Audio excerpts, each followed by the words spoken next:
mararanasan ng mga kalungkutan. Sa itaas na lang kukuha ng kalakasan. Musika na lang ang gagawin kong sandalan. At ang alam ko ay hindi ako pababayaan. Hindi na maipaliwanag ang siyang nararamdaman. Bakit pa ba ako naghihirap sa sarili kong hagdanan? Daming tanong ang pumapasok sa puso at isipan. Di ka na ba maibabalik ang mga pagkakamali ko na lumisan? Ang pananabik na marating din natin ang gana. Sa halong binubuo ko na rin aking tuntunan. Maghihintay na lang siguro ng kinabukasan, para naman kahit paano makakamit ang kasaganahan.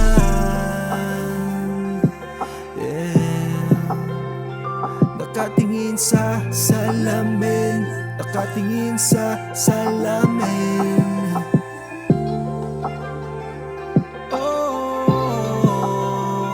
Nakatingin sa salamin, nakatingin sa salamin. Pag tumitingin sa salamin, tinititigan ng mga matang lumuluha. Para bang ang kapalaran ay wala ng pag-asa.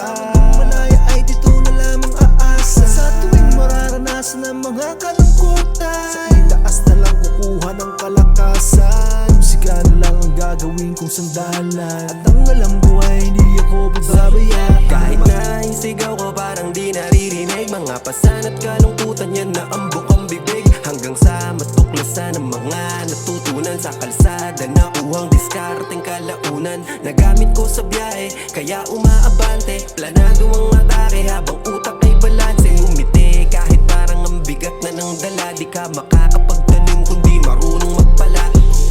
Madalas ayos lang kahit hindi pumabor. Nakakapagod man, madalas pang magahol.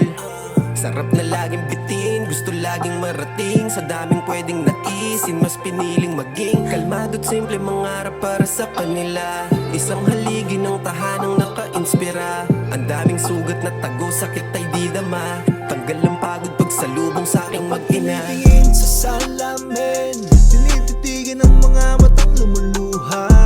Para bang ang kapalaran ay wala ng pag-asa. Malaya ay dito na lamang aasa. Sa tuwing mararanasan ng mga kalungkutan, sa itaas na lang kukuha ng kalakasan. Musika na lang ang gagawin kong sandalan. At